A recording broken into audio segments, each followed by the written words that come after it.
Hey everyone, welcome to Bills Mathia. For this week, I wanted to take a look at game speed versus test speed. This feature will star Buffalo Bills first round selection tight end Dalton Kincaid. For the sake of simplifying the math for this video, we're going to run through just one play, and we are going to take a look at Kincaid, who is at the top of your screen, circled in red. So let's take a quick look.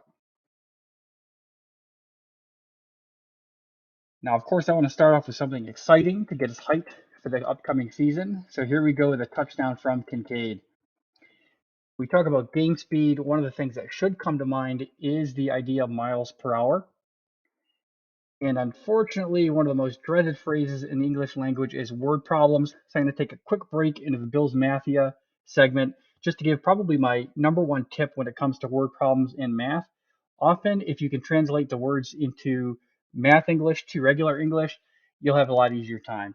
So as a quick example, the miles per hour is telling you exactly miles, per goes to divided, and then hour. So there's your formula right there.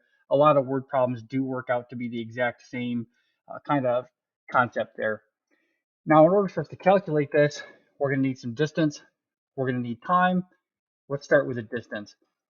Here's a second angle from the same play, and unfortunately, it does start off a little bit after Kincaid starts running, but I can assure you from a frame by frame on both angles that he does start right at the 30-yard line, which makes things pretty easy for us. My most popular video for scary movies or Bills Mathia does involve the Pythagorean theorem, and if we need it, we could certainly do that to calculate distance. But the reason I selected this particular play is that we can avoid that step as Kincaid is running pretty much in a straight line. We do see he veers a little bit to his left there, gets a little bit of a bump.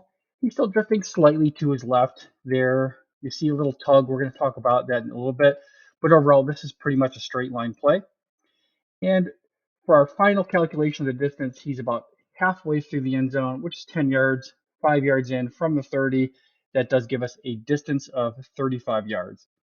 Now that we have our distance, let's talk about time. Now, one of the most important things is accuracy when we're talking math. So you see that I circled the clock here. One of the things I do almost every time I'm calculating velocity or time or anything related to one of those metrics is I will validate my recording software. So in this case, I just get a clock on the screen and I record it. Now, what I often do is set the frame rate to 19 frames per second for these videos, record about 7 to 10 seconds of game film, and then I average out what we have here. So doing that for this particular video with the video I selected for the clip and all the settings hopefully equal to the final recording, I actually came out to 22.75 frames per second, which you might notice is not the 19 that I told my software to record at. That's why validation is so important. So with that, I go back to the original slide, which we'll call frame 0. And as I hinted at earlier, we do see Kincaid lined up at the 30-yard line.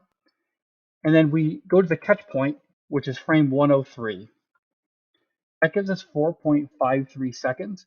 So now we have our distance, we have our time. Unfortunately, it is not easy to go from yards per second to miles per hour. Cut to the chase, here's some math.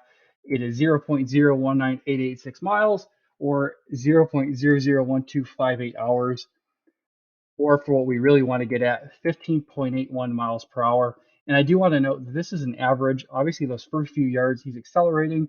He's bumped a couple times. There's a little bit of tug towards the end. And of course, he's contorting his body.